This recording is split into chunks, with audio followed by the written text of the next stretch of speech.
Yo-ho everybody, and welcome to another edition of Yinzer on Hockey. Before we begin, make sure you go down below, hit that like button, hit the subscribe button, and make sure you click that little bell so you stay up to date on all the off-season happenings.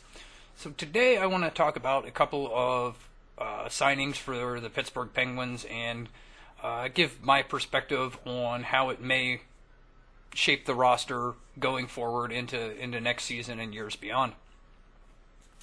So the first signing is Brian Rust signing a 4-year, $14 million contract with an average annual value of $3.5 million. Very excited for this signing as he is a great depth player, adds a lot of value to the bottom six pairings, and does have the potential to come up and play on the top line or second line with some of the talented centers we have. So it's a great signing for the Penguins. And obviously great for him. It gives him some stability for his family and everything. So it's a great signing, and I'm really excited. Let's take a look back at some of his stats over recent years. This year, 69 games played, 13 goals, 25 assists, 38 points. That was a career high for points and assists for him.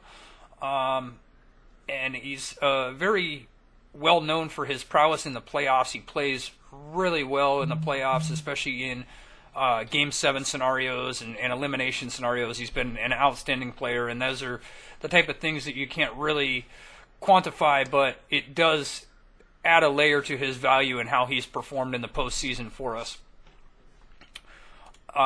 Next signing was Dominic Simone and Daniel Sprong, both being signed to one-way NHL level contracts at 2 years with an average annual value of $750,000 each.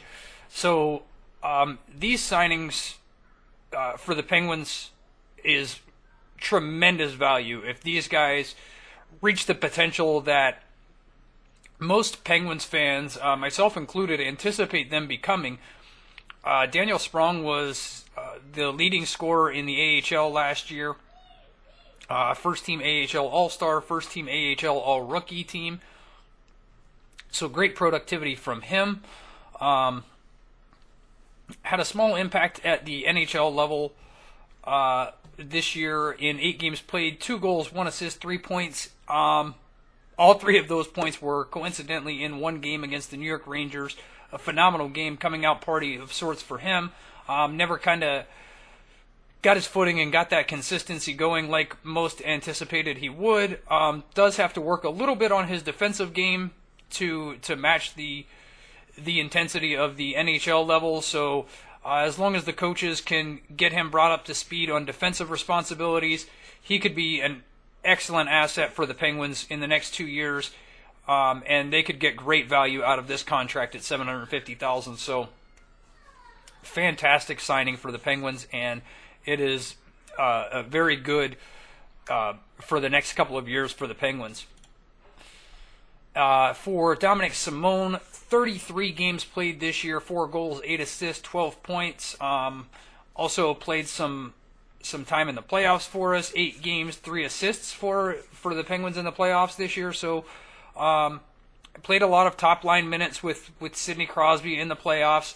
So he's got that potential to play with the big players and has that grinder mentality. If you think back to like the Max Talbots and the Chris Kunitz type roles, whenever they were on the line with Sidney Crosby to go in and get the puck, fight in the hard areas to get the puck and help set up your playmakers to make plays.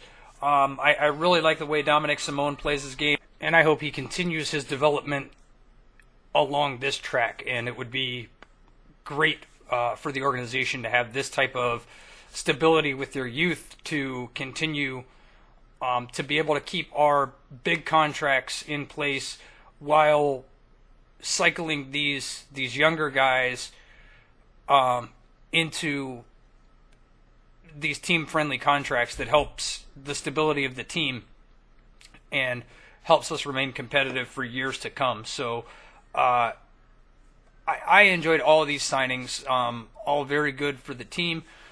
Still have about $5 million left in cap space. Obviously, we have Jamie Alexiak with a restricted free agent tender out there.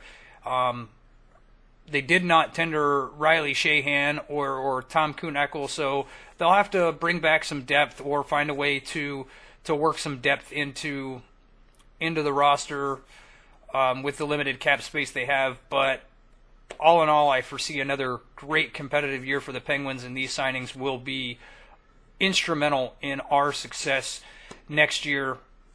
As a Penguins fan, I'm very excited to see what next year brings to us. So let me know in the comments below how you feel about these signings and what other roster moves the Penguins have to make to remain competitive and remain relevant in the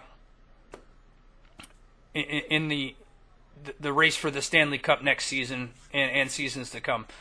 Be sure to hit like and subscribe on the video, and follow me on all the social medias listed in the description below.